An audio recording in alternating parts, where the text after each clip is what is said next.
2025 оны 1-р сарын 24-ний Баасан гаригийн өдөр энэ бичлэгийг өгн өнгөрсөн 7 хоногийн Бямбгаригийн цайны цагаараа бичсэн. Гэхдээ үнэхээр завгүй байсан учраас хойшлуулсаар байгаад өнөөдөр бичиж байна. Өгн 7 хоногт нэг бичлэг оруулна гэж бодож исэн чинь юу вэ? Бараг 12 хоногт нэг бичлэг болоо явчихв. Тэгэхээр энэ 7 хоногт ядаж 2 бичлэг оруулъя. Энэ бичлэгтэйг нийлүүлээд тэгээд одоо миний энэ явж байгаа газар болохоор Бямбгаригийн цайны цагаараа хоол идэх гэж очсон Монгол хоолны газрын ойролцоо байдаг пассаж байгаа. Тэгээ энэ пассаж нь болохоор 1827 онд баригдаж дуусаад 1900 оны ихээр амьдарч ирсэн нэг алдартай зохиолч энэ пассажийг тухайн үед бол нэлээд бохир заваа муухай өнөртэй газар байсан гэж тэмдэглэсэн байт юм билий. Гэхдээ яг өнөөдөр харахад бол олон үеийн жуулчин цугласан нэлээд дэжгүй газар харагдаж байгаа зү тий. Ягаад гэхээр 1970-аад оны үед Kenzo брендийн бутик нээгдээд түүнээс хойш ингээд орчин үеийн өнгө төрхөө олж авсан гэж би ойлгосон. За тэгээд энэ пассажаар алхаж байхдаа би өөрөө арай илүү сонирхдаг зүйлсээр тогтож бичлэг хийсэн байгаа. Нэр усыг нь арай удаан хадгалаад бусад газрыг нь бол зүгээр ингээд сонирхох маягтайгаар гүйлгээд биччихсэн. Яагаад би зарим газар дээр нь илүү фокуслж бичсэн бэ гэхээр заримдаа сонирхолтой газрын хажуугаар явж байгаа за дараа ийшээ орондоо гэж бодож байгаа мартчихдаг байхгүй. Тийм учраас энэ бичлэгэн дээр хадгалаад авах юм бол арай дээр юм байна гэж бодсон. Тэгээ хаа нэгтээ таарангуутлаа.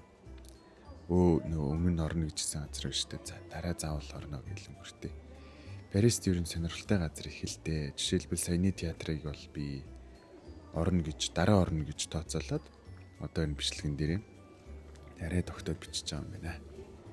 За үүнээс гадна бас нэг сонирхолтой газраар өнгөрсөн. Одоо энэ харагдаж байгаа хэсэг бол тэр 1800 оны үеийн хийцэн багхгүй юу? Ерөөсөө өөрчлөгдөөгүй. Тэгээд хичнээн ингээд тэ шил төлөн болоод олон дэлгүүр оршоо ресторан орж ирээд орчин үеийн өнгөлөг төрхөө олж авсан ч гэсэндээ хуучны саяны багантай цагтай хэсгийг болоод ерөөсөө орхиогүй. Алга болгоогүй. Яг багхгүй юу?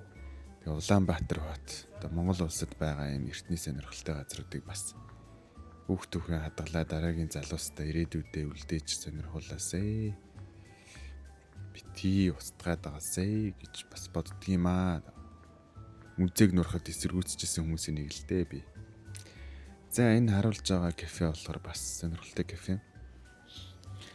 Зөвхөн Франц гэлтгүү дэлхийн 4-5 оронд салбартай нийт 26 салбартай санагдчихэв. Дауны синдромтой хүмүүсийг ажилуулдаг кафе гэдгээрээ сонирхолтой байхгүй. Тэгээд бас энэ кафе шиг те дауны синдромтой эсвэл ямар нэг юм хөгжлийн бэрхшээлтэй ч гэсэндээ ажиллах боломжтой хүмүүсийг ажилуулдаг дэлгүүр кафе юу гэдгийг үйлчлэгний газрууд бас нэмэгдээсээ Монгол улсад маань тэгж боддөг юм аа.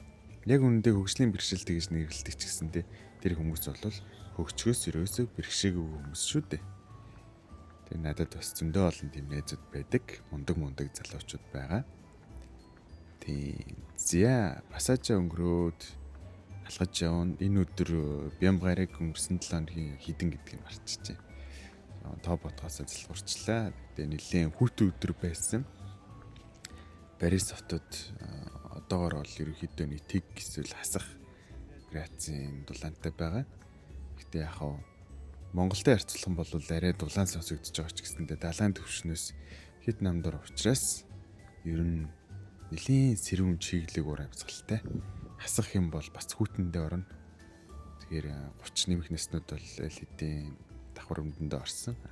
Насандаа ч хамаагүй л те зүгээр нэр ихсэн. За метро харуулж байна. Метронд гэхдээ суухгүй. Гудамжаар жоохон алхам сонирхолтой юм бичиж авъя. Энэ барилга эсвэл гудамжны талаар бол онцгой хугацаатай түүх ярьж чадахгүй. Ягаад гэхээр барилга болгоно нь өөр архитекторын нэртэй байх. Ер нь тийм байдаг учраас би сайн мэдэхгүй. Тэгэхээр мэдэхгүй юм яриад яах вэ? сонирхолтой зүйл байх юм бол ярина гэж бодож байна.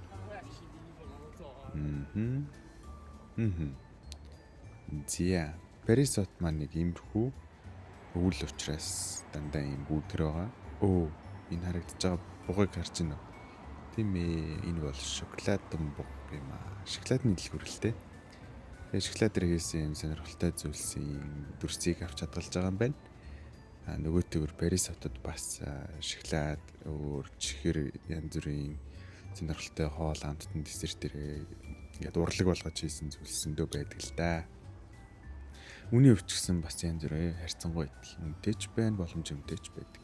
За авгаалга машины дүрс гарлаа. Энэ бичлэгийг би даваа гарагийн цайны цагаар ажлын хувцас угааж байхдаа бичсэн. Энэ бичлэгэн дээр юуны талаар ярихаар шийдсэн бэ гэхээр Парисаас Улаанбаатар руу гүйх шийдвэрийг яагаад гаргасан бэ гэдэг талаар тайлбарлая гэж бодлоо. Яагаад гэхээр ихэнх найз нөхөд мань дэмжсэн ч гэсэндээ зарим нэгэн хүмүүс бас санаа зовж янз бүрийн зүйлсийг асууж сануулж хэлсэн. Тийм учраас би өөрийнхөө бодлыг илэрхийлэх зөв юм байна гэж бодсон. Юуны төрөнд намайг дэмжсэн бүх найз нөхөд танилуудаа баярлалаа гэж хэлье. Нөгөөтэйгөр санаа зовж байгаа хүмүүс ч гэсэн баярлалаа гэж хэлье. Тэгээд би өөртөө 1 жилийн хугацааг өгсөн. Энэ хугацаанд би бэлтраа хөгжүүлэхийг зорих болно. Нөгөөтэйгөр төлөвлөгөөгөө маш сайн гаргах хэрэгтэй. Ямар орноор яаж явах вэ? Өдөрт хэдэн километр цагийг тоолох вэ гэдэг ч юм уу те. Бүх зүйлийг тооцно.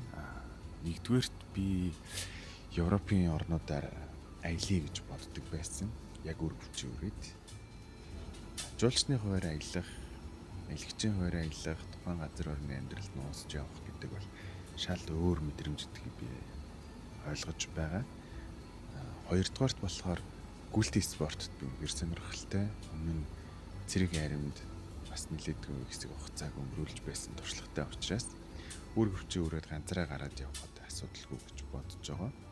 Тухайн туршлага дээр үндэслээд нөгөөтэйгөр би өөрийнхөө амьдрал бас нэгэн сонирхолтой дурсамжийг үлдээхийг хүсэж байгаа. Тэгээд энэ бүх процессыг хадгалахын тулд 7 хоног болгоны бичлэгийг оруулъя гэж шийдсэн байгаа. За тэгээд надад санаа зовж байгаа хүмүүстээ маш их баярлалаа. Санаа зовлтгүй шүү би хичээнэ.